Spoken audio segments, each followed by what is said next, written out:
हिंदू दर्शन शास्त्र किसी भी प्रतियोगी परीक्षा के दृष्टिकोण से सबसे महत्वपूर्ण टॉपिक।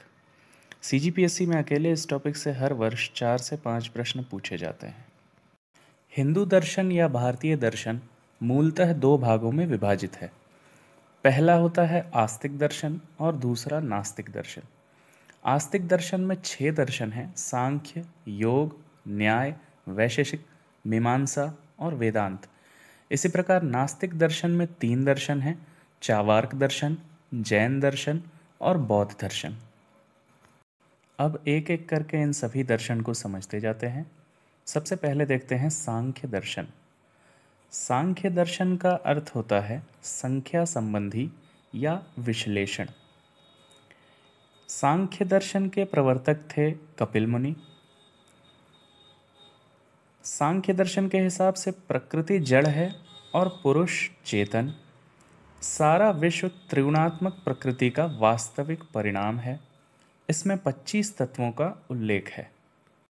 अब बात करते हैं अगले दर्शन की, यानी कि योग दर्शन।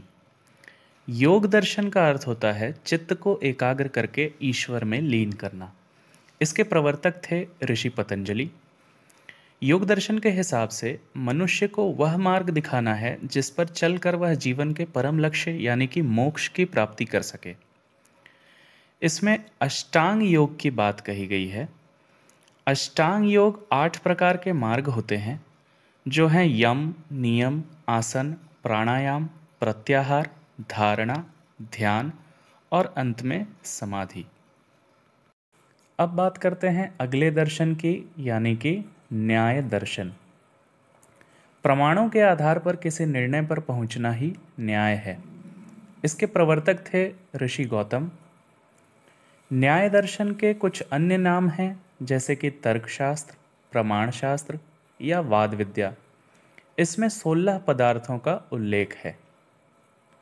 अब बात करते हैं अगले दर्शन, यानी कि वैशेषिक दर्शन। वैशेषिक दर्शन के हिसाब से परमाणु सृष्टि का मूल उपादान का कारण है। इसके प्रवर्तक थे ऋषि कणाद। ऋषि कणाद एक बहुत ही महान इंडियन साइंटिस्ट थे। परमाणु यानी कि एटम के बारे में दुनिया को सबसे पहले इन्होंने ही बताया। जो वैशेषिक दर्शन है यह न्याय दर्शन से बहुत ज़्यादा मिलता जुलता है। अब आता है 5वां दर्शन, यानी कि मीमांसा। 5वें दर्शन को पूर्व मीमांसा भी कहा जाता है और 6ठे दर्शन को उत्तर मीमांसा कहा जाता है। पूर्व मीमांसा में धर्म का विचार है, इसलिए इसका अन्य नाम धर्म मीमांसा भी है। इसके प्रवर्तक थे महर्षि जैमिनी। पूर्व मीमांसा के हिसाब से भारतीय जनता का मुख्य उद्देश्य धर्मानुष्ठान है। पक्ष प्रतिपक्ष को लेकर वेद वाक्यों के निर्णीत अर्थ के विचार का नाम ही मीमांसा है। इसमें 16 अध्यायों का समावेश है।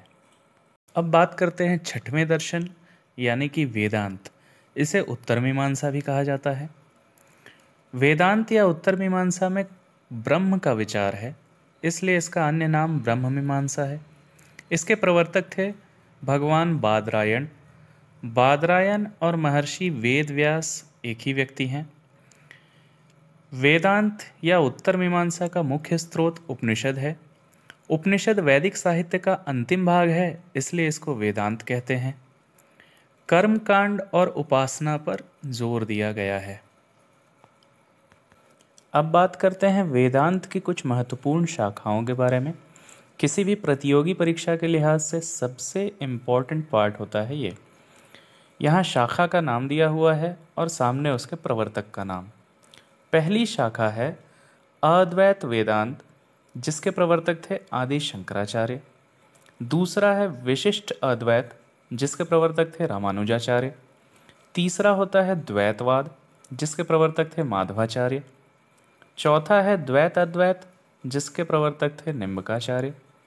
और 5वां है शुद्ध द्वैत, जिसके प्रवर्तक थे वल्लभाचार्य।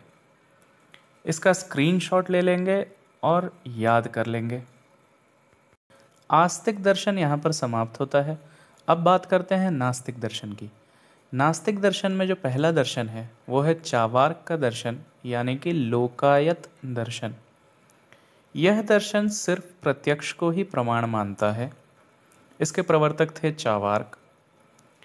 यह दर्शन पारलौकिक सत्ताओं के सिद्धांत को स्वीकार नहीं करता है।